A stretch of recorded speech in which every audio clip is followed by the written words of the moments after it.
All right, everybody, Dallisa here. It is the week of Thanksgiving. Welcome, welcome, welcome. We're so excited you could be here. Amy's going to be joining me in a couple minutes to have an important conversation. And Amanda will also be joining me, and we'll be looking at the astrology for the week ahead. So this is the time to share this YouTube link with your friends, your family, your coworkers. Tell them to jump on. I think we've got some semi-good news for the week ahead. So we want to hear that, right? So stay tuned. We are about to get started.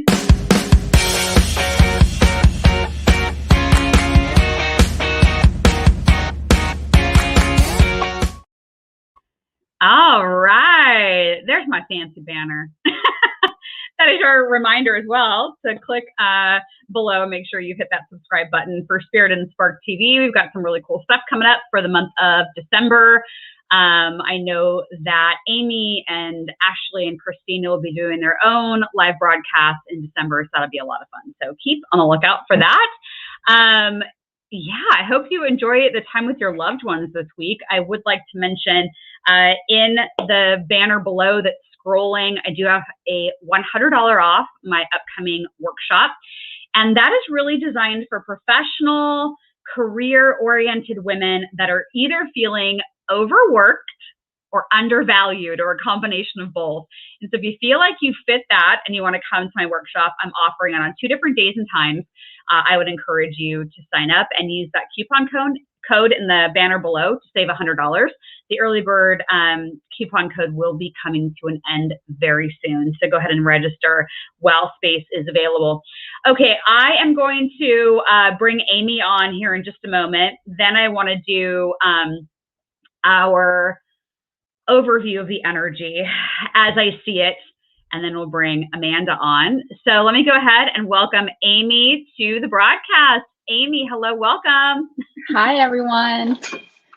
So we want to talk about something important today. You've been on the Spirit and Spark team for quite some time now, and you recently wrote an article about mental health and why it matters. I am going to drop the link to your article in the comments. But tell us a little bit about your inspiration behind writing this. Why did you feel this was important?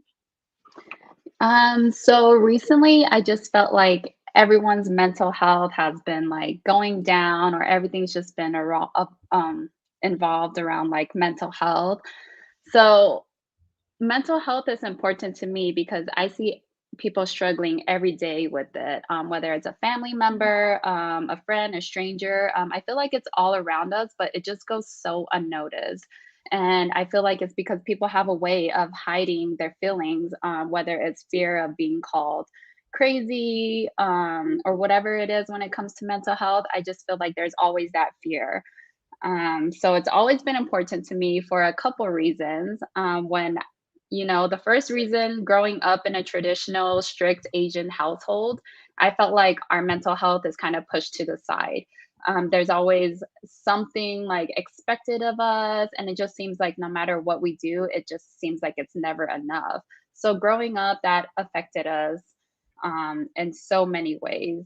But there are also some old-fashioned parents out there who do not know anything about like psychology or the mind and mental health for that matter. So for example, let's take depression. So if I were to say that I'm depressed, I may get a response like, well, you have no right to be sad. Like, you should feel lucky that you were born in America and that you get to live this life.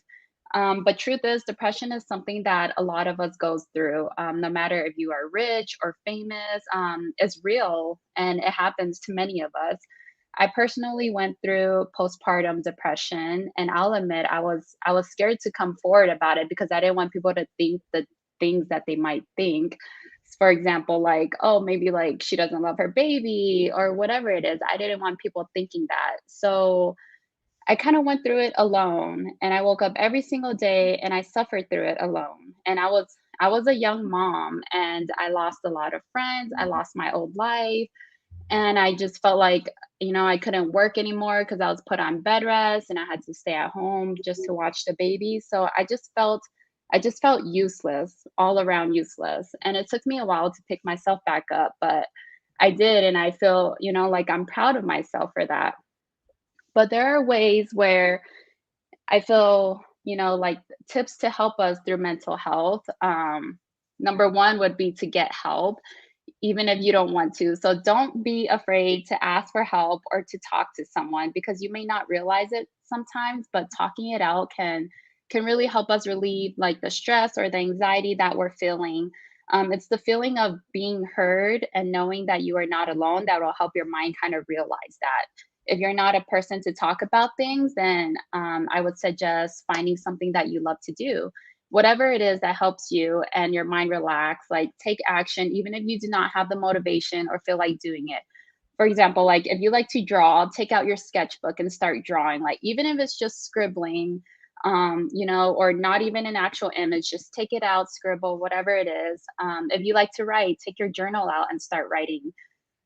Staying active. By staying active, it also allows our, like our blood to get flowing. So whether you go to the gym or take a walk, dance, do yoga, whatever it is that you like to do, get your body moving and allow your blood to flow throughout your body.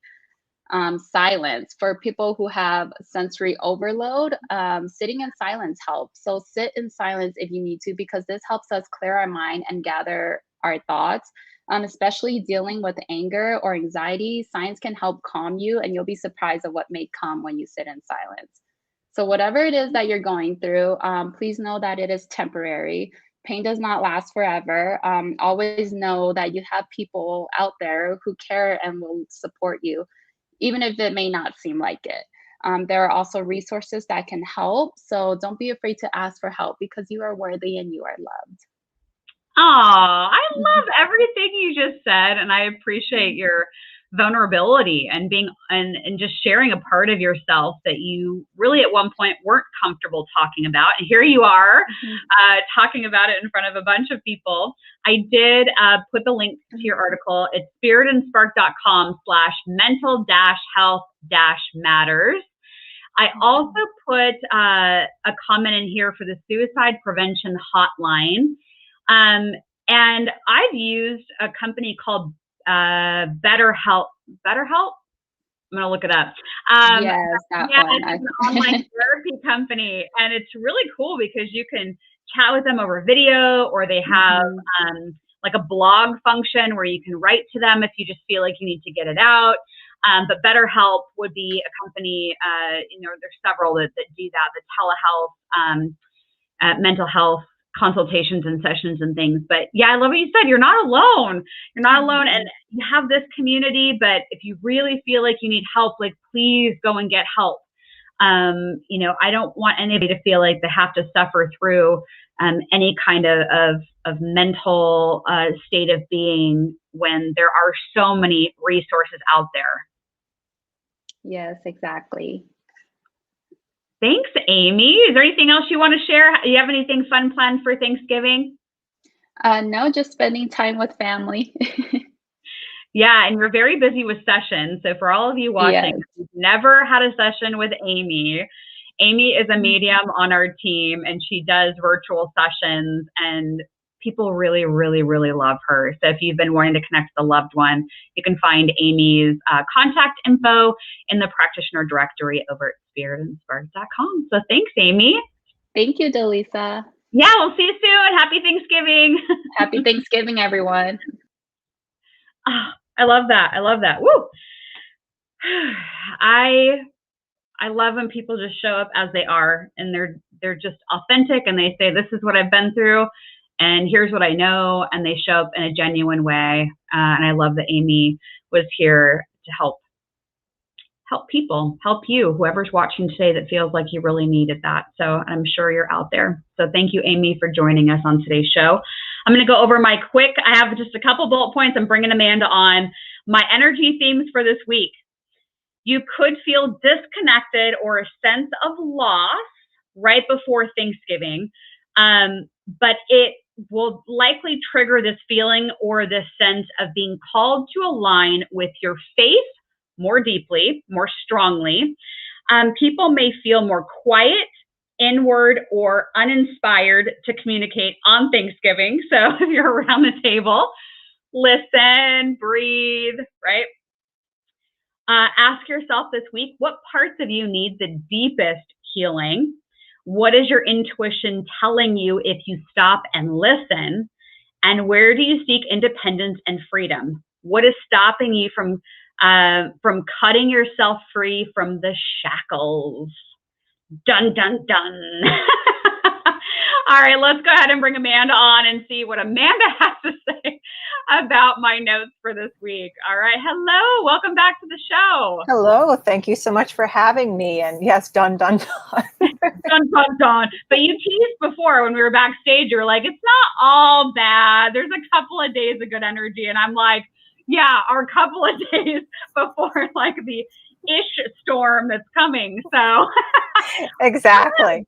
Take it away, Amanda. I'm going to put the link BetterHelp. Amanda shared it backstage. So if you're looking for a therapist, you might want to check them out. I don't endorse them, but I've used them previously. But if you're looking for a virtual therapist, you might want to take a look there. So thanks for sharing that link, Amanda. All right, what's going on? No, of course. And that's great. And I always have this kind of saying that I'm more concerned about the people that are not in therapy than the people that are in therapy. I think we have a big stigma around the fact that if you're in therapy, there must be something wrong with you and that it's only you. And that's not the case. And I just saw my therapist this morning. I've seen her for the past 12 years. I cannot recommend having a therapist enough.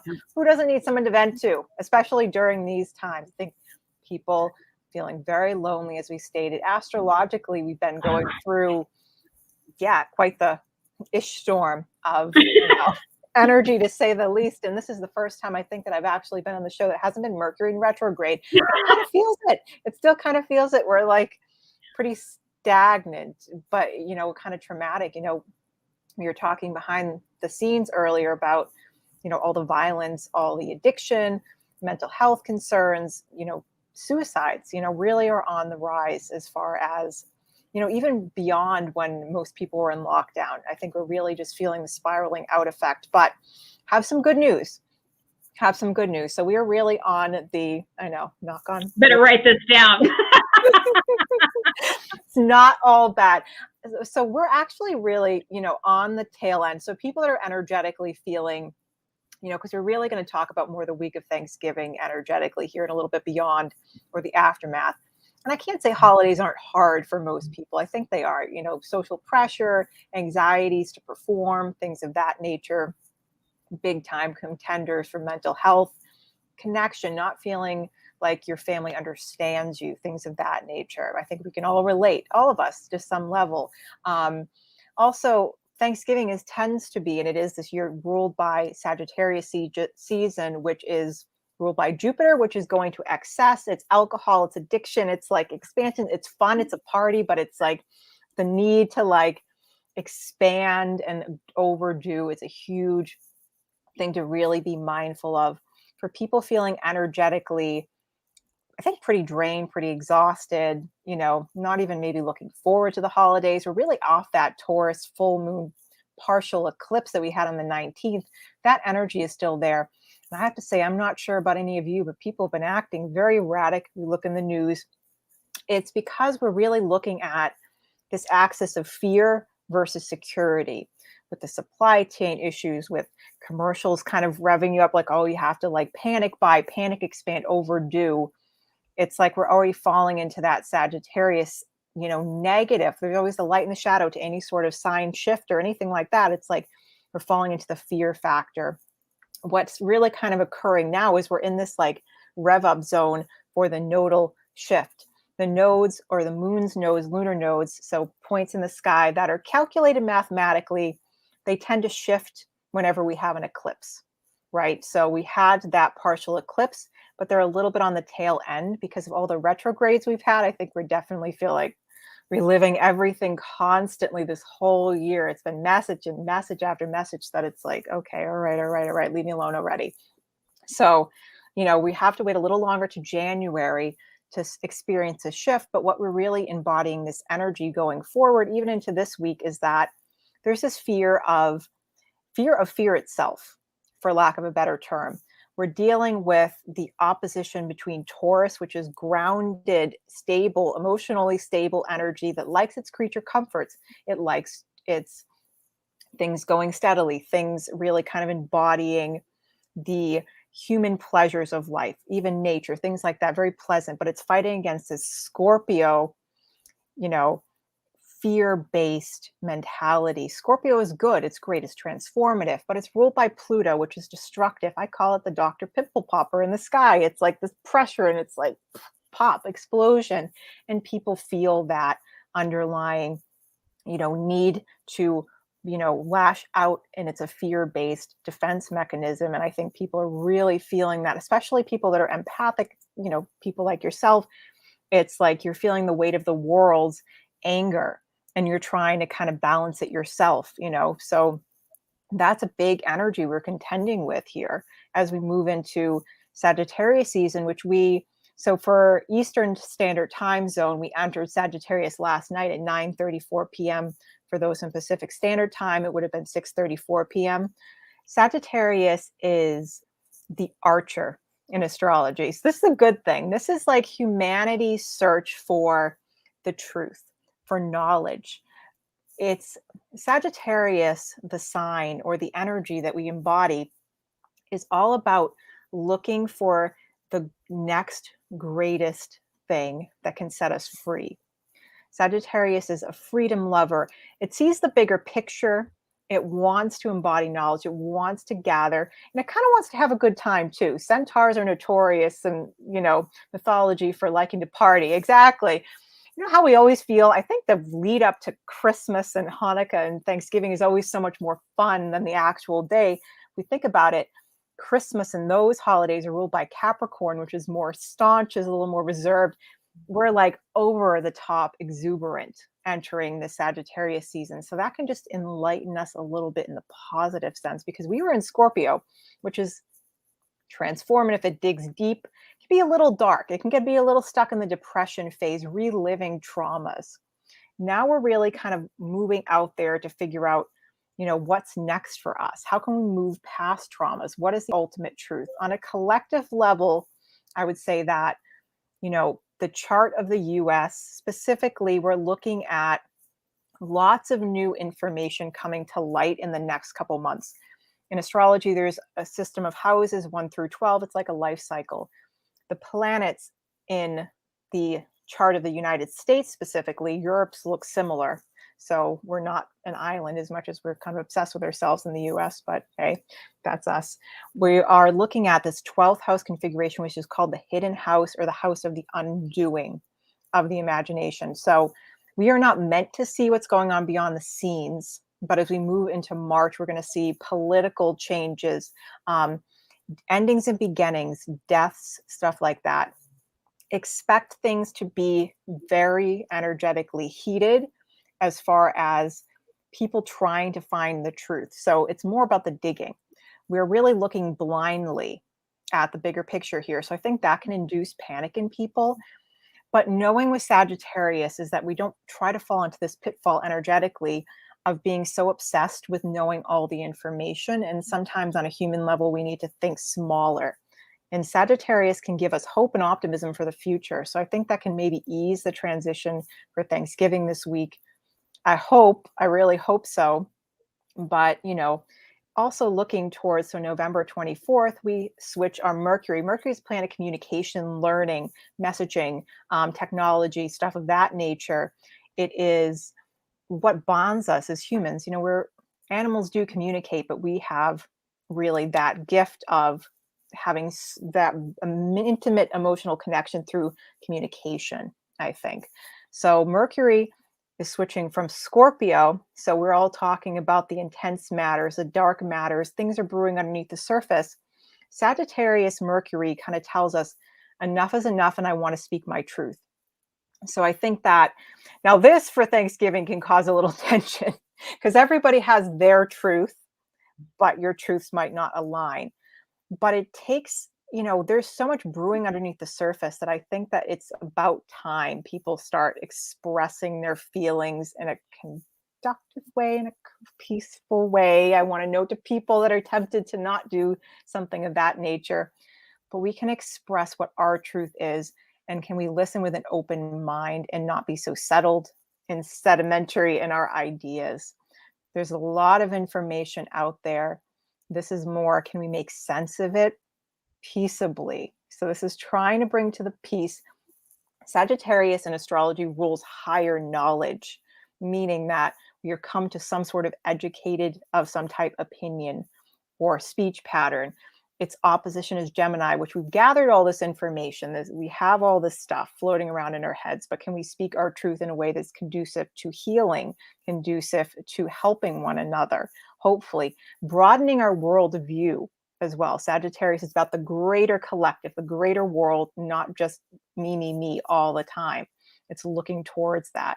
So this can bring people together that might have different viewpoints from you, because you're more likely to hear them now than ever before. So that can be the very positive manifestation for Thanksgiving for all of us that are dealing with all that, like that kind of energy coming off of that full moon eclipse, which was, really the ending of a cycle and actually the solar eclipse will end a 1.5-year cycle that we've been going through as far as eclipses.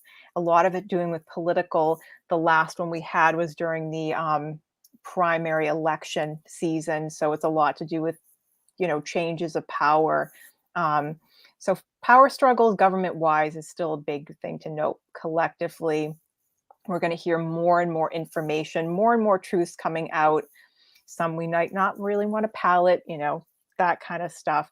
Things are shocking. So this whole entire year, especially December, is going to be this peak energetic thing, just as a sneak preview of this Uranian energy, which is shocking information wars, is like I like to call it. A lot of people saying the violence, yes, the violence is going to increase, I think, but I think that it's still underlying. It's the message that's inciting violence. It's the communication that's inciting violence. It's the connection through media and everything else. If we can kind of look at it in that way, and try to see the truth of the matter before acting physically, because that is sort of the big pitfall here, is to overblow everything and just react without thinking or stepping back.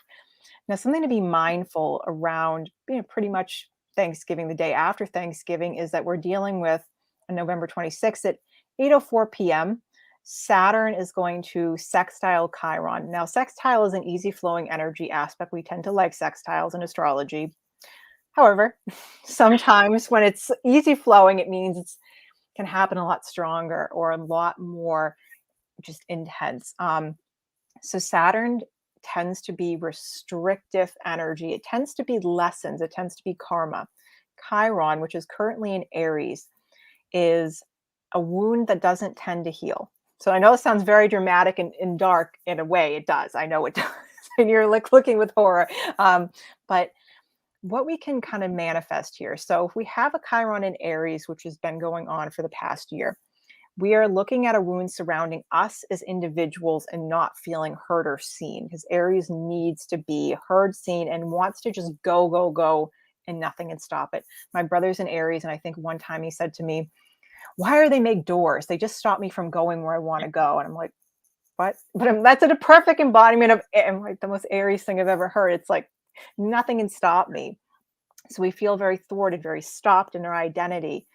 Saturn can kind of give us a reflection of how can we use that not feeling heard or seen to be constructive, because Saturn gives us the grown-up version of a lot of pent-up rage. That is why we're dealing with so much anger, is that Chiron in Aries is people are not feeling like their identity is being validated. They feel like it's either, I'm not going to get into too much in the politics of mask versus vaccines versus this, but it's like your individual viewpoint feels very thwarted. So those of us that feel very restricted, I think, are going to be more violent, more angry, more aggressive. But the people that are able to see it from a different perspective and see it for the long-ranging plan of the universe, and that, the world isn't going to end here and now. There's more to look forward to. It can be on an individual level. Well, how can I heal my sense of identity and make it constructive? So making constructive steps forward as far as healing the collective wound of identity and not feeling seen or heard, instead of just like all the violence all the time. We're big deal with that. And kind of coming off of that, the last quarter moon. So the last quarter moon is kind of that, like, all right, you have 3 minutes to go, like it's a countdown to that new moon energy. Like, what have we accomplished? It's in Virgo. Virgo is, well, it kind of gets the name that it's a little anal, a little nitpicky, little, but they're not. They're not. When you see a Virgo that's telling you what to do, they really mean it because they want to heal you. They want to help you. They want something constructive. Virgo rules the physical reality. Pisces is its opposite. That's the mental and spiritual reality. They need each other, right? We need both planes. So emotionally, we might be feeling, I think, maybe a little more depressed, but we're going to be able to kind of look at our emotions in a more critical sense where, are these feelings mine or are these feelings yours? Being able to separate the two, especially good for Thanksgiving. It's like, all right, I went through all this family energy and all this drama. What's mine and what's theirs? And weeding through, it's like, is this helpful? Like, do I really need this? Like, how can I sort this out emotionally?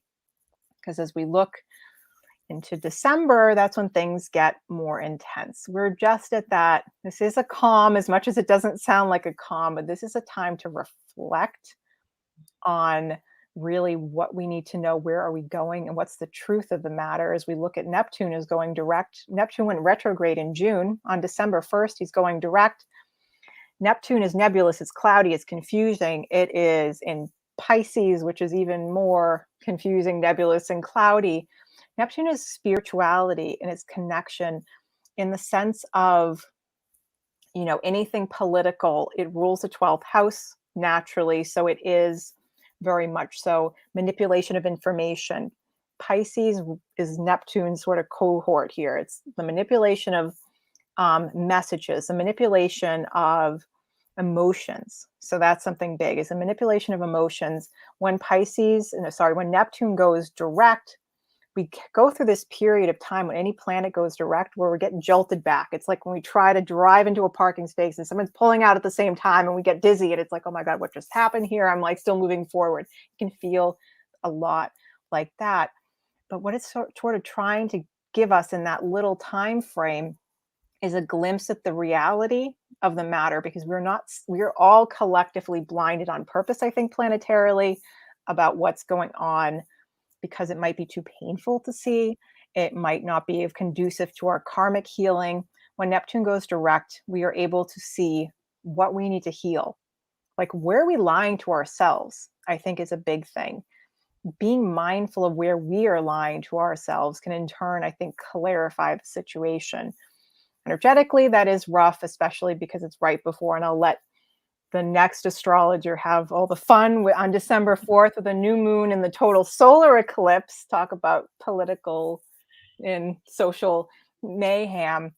But anything that's big, any big messages, Sagittarius is huge. It's ruled by Jupiter. Expect things to be more dramatic, almost like, I want to say some things being like a toddler throwing a temper tantrum. It's like everything is huge, all this noise. But what's the message behind the noise is something collectively I want people to listen to. You're seeing all these bad things happening.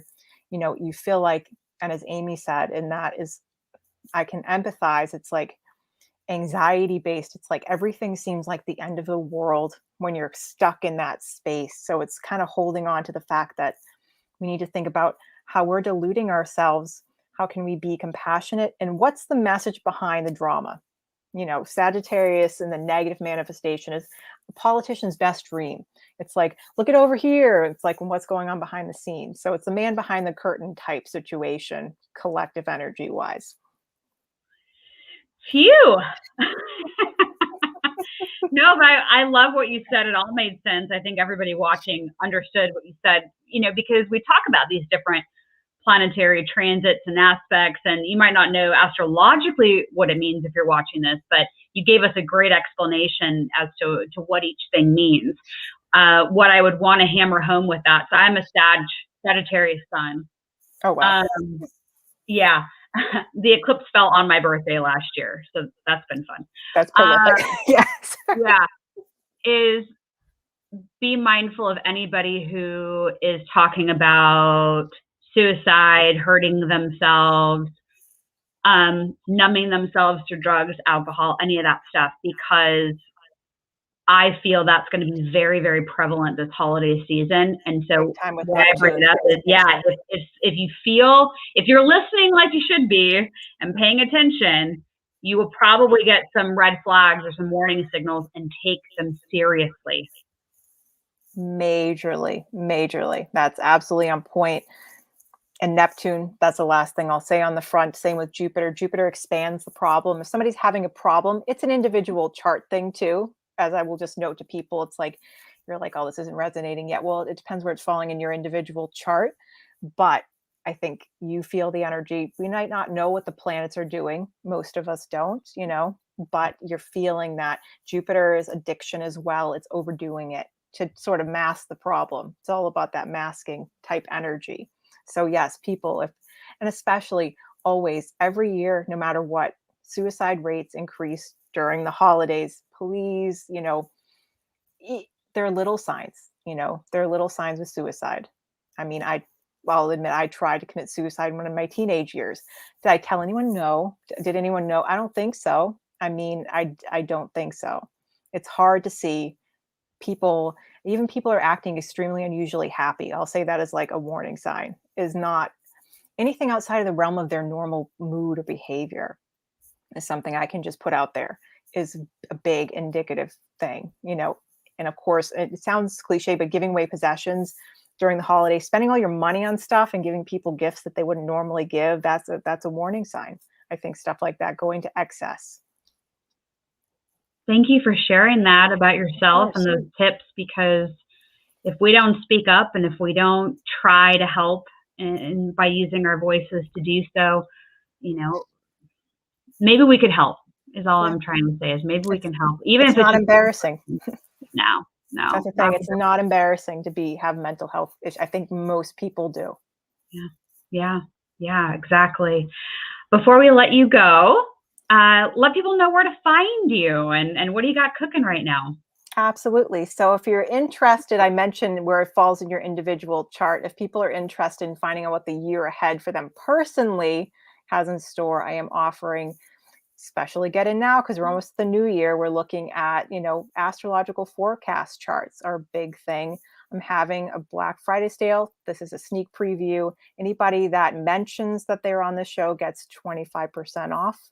Currently up until December 1st is a nice Neptune and direct present to you, and some classes coming up as far as the intro to astrology. But if people want to find me, it's great to reach out to me at my website, which is astrologybyamanda.com, and I'm more probably responsive on facebook.com/astrologybyamanda. Even if you had any questions about what I had today, or you need mental health help or connection to better help, or even, just to talk, I think. Beautiful. Go take Amanda up on her astrology offer. And I think some people watching this will. So thanks again, Amanda. I'm sure we'll see you in 2022. Good luck. Thank you. You too. Godspeed. I will see you soon. Oh, Amanda is delightful. I am going to grab my deck of cards so we can do our card of destiny for the week ahead. Frankie knocked these off my desk the other day, so I forgot to grab them. I had to put them up high enough where she wasn't going to knock them over. She loves to spray them all over the floor. So this is our card of destiny, what our message is for the week ahead. Get help. Get help if you need help. That's our theme for today's episode this week. This week's theme, get help if you need help. Check out Amy's article and then the reminder of the workshop for being overworked and undervalued, spiritandspark.com/superpower. Use the coupon code SAVE100 to get $100 off the early bird tickets. All right, let's go ahead and pick your card for this week. 6 of Diamonds. KTL. Frankie is a future tarot card reader. She doesn't know it yet. 6 of Diamonds is our card. The balance of inner and outer perception is the key to having clarity. I think Amanda just said that about Thanksgiving, like listening, sitting with it, what's ours, what's theirs. Literally, I'm going to read the first sentence again. The balance of inner and outer perception is the key to having clarity. When your intuition and your logic are working hand in hand, your priorities are in order. The call for responsibility to order is the request here. The journey of refinement is initiated by taking responsibility for actions. Integrity is the key. This card signifies that this could be a time to make important adjustments, particularly in regards to finances. If those are in order, perhaps seeing a greater way to move to a more creative path of thinking about what you're doing. If something isn't working for you, you must ask if you are being true to yourself in the greatest ways possible. If not, this would be a good time to change things so that you become your first priority. I think that's a perfect card for our week of Thanksgiving. And as Amanda alluded to, December is going to be a really big week energetically. We will be back on Monday with the latest episode of this show. And yeah, be good out there. Listen more than you talk this week. And we're going to get through this. That's why we have this community, so that we can be a part of the energy and talk about it and talk things through. So I trust that you'll have a great week. We'll see you back on Monday. And then we have a special series of shows that will start in December, where I'll have a variety of different astrologers take their top 5 picks of astrology that's going to be happening in 2022 and what it means to you. So that'll be a special series that will start in just a few weeks. But between now and then, we'll have our weekly shows here, and we will talk to you soon. Happy Thanksgiving. Bye.